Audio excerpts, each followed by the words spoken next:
If I don't show you this recipe, nitakuwa nawakosea, and if you don't try out this recipe, utakuwa unajikosea. So these are scotched eggs, and they're very easy to make and so not complicated, and I want to show you exactly how I made them. So utachukua bakuli, viazi zimechemshwa. Basically hizi unachemsha tu na maji na chumvi, unaziweka kwa bakuli. And then the next part, it's completely optional. Niko na sausages, not smokies, sausages. So utazichukua and then unatoa hii skin yake. Skin ya sausages unaitoa. Like unakaa ni kama una circumcise the sausage.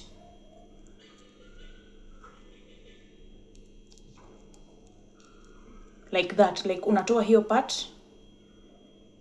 Hii part ya ndani yenye inakaa ugali ndo tunataka, hiyo unaiweka kwa bakuli. And then unaweka enough salt, na ukumbuke kama ulikuwa umechemsha viazi zako na salt, usiweke mengi, kidogo tu.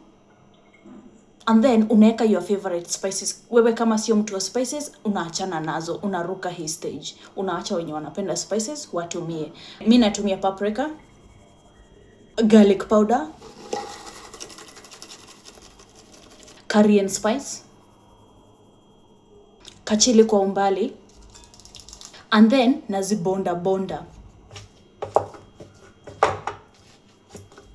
Zabonda na mwiko pia, ama mikono, you mash them kama unga ya chapo.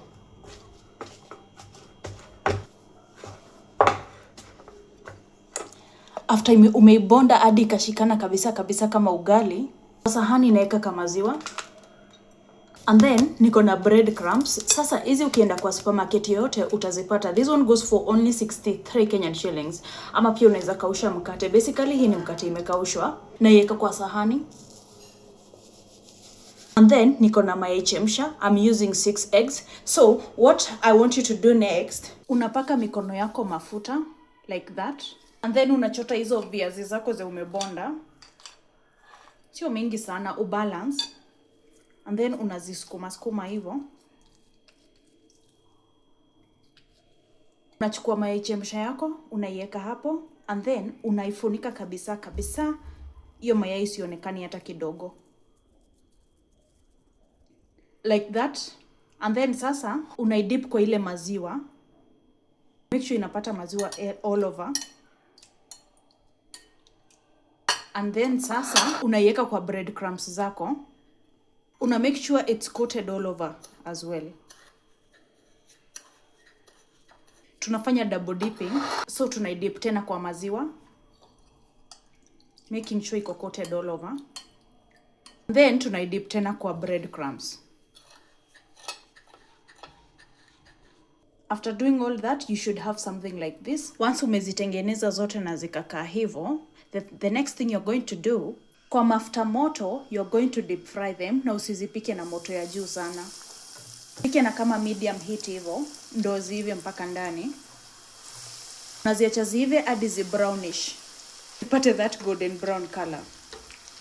So, once zimeiva na zikakuwa golden brown, unazitoa na hii moja imeburst, which is completely okay.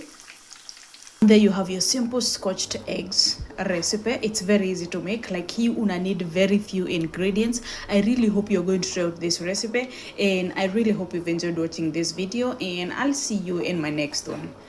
Bye bye.